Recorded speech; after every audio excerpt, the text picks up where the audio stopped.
violence also occurs, like here on the eastern agency of Dinetah.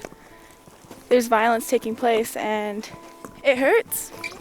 Despite bringing economic development to rural communities, fracking and other extractive industries place women in direct danger as potential targets of sexual crimes fueled by an increased population of foreign transient oil workers. According to the Department of Justice, 1 in 3 Native women have been raped or experienced an attempted rape, and a mere 13% of sexual assaults reported by Native women end in an arrest. For the moment, fracking is happening on BLM lands that surround the Navajo families of Nihi, Counselor, Liebrook, and Dinetah area.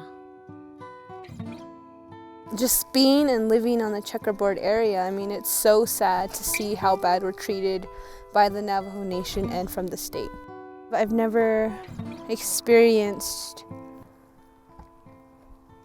anything to where Eastern Agency is important until fracking came.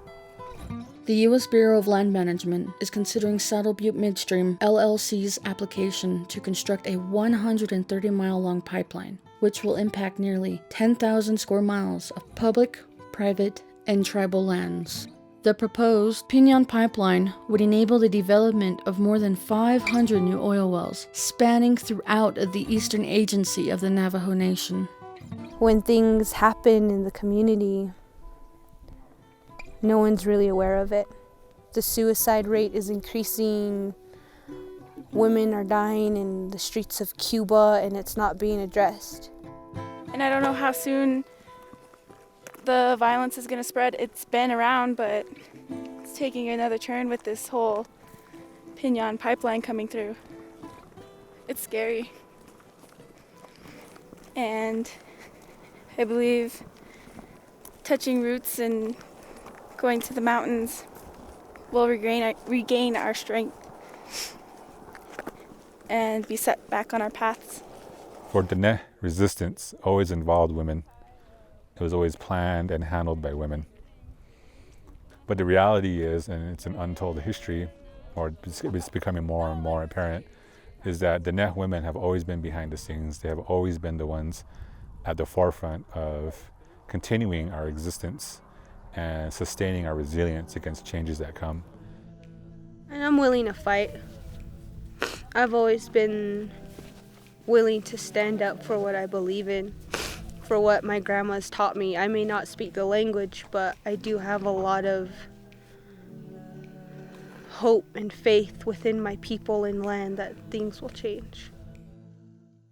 The stars keep shining even though they've already died. On January 6, 2015, a group of young Dinetah people embarked on a 200-mile journey through the communities of Eastern Navajo Agency, starting from the base of Dinetah, Herfino Mountain, then concluding to their first of 4 marches at the southern sacred mountain, Chozdzil, Mount Taylor.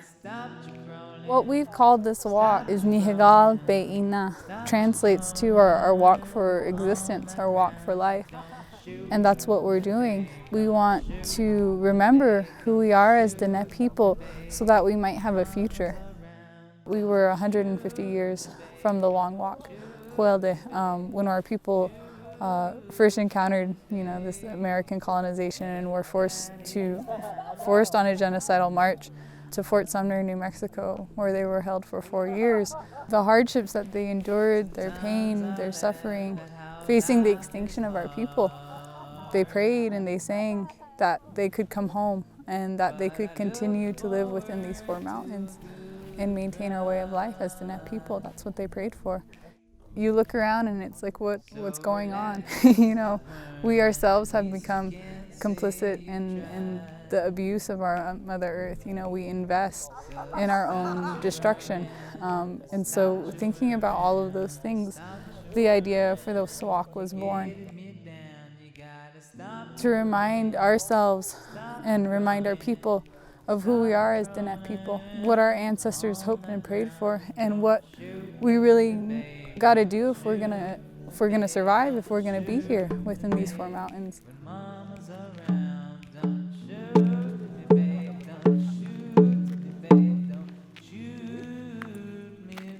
This walk means a lot to everybody, we want to learn our language. We want to be here on Dinetah.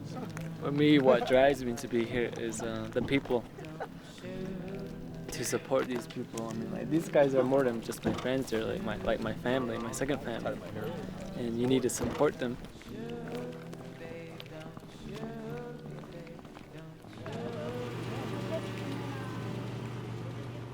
They were curious about what we were doing, and I told them, and they actually give us their blessing, so that's really good, positive energy.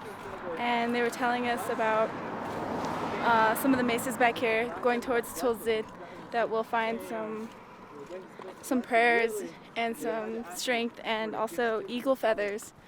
So that's really exciting, and I'm pretty sure we'll have a prayer up there soon.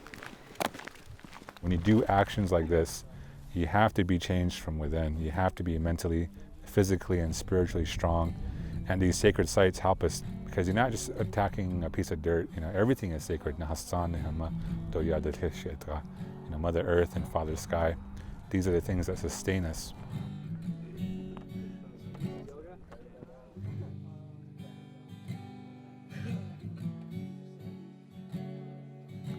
What we're doing now is making connections with everybody from all over the place, and we all came together here, and we would like to start something in our communities as well, bringing other people to our place, making friends to come out and help us.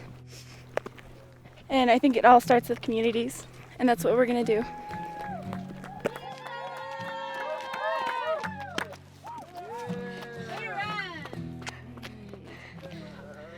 Good job, baby.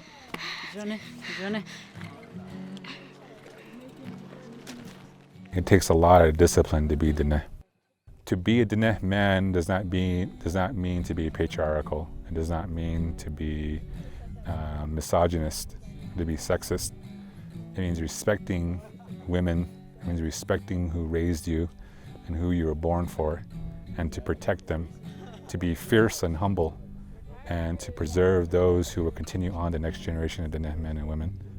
That's what it means for me to be Dineh, is to be fierce and humble, and to discipline yourself every day to protect not only your immediate family, but your kinship and your clans and the earth that you were raised on.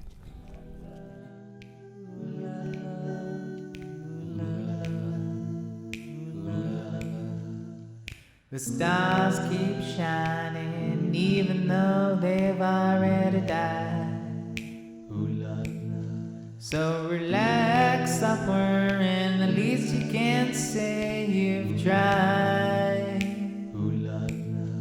So stop jabbering, stop jabbering, stop jabbering.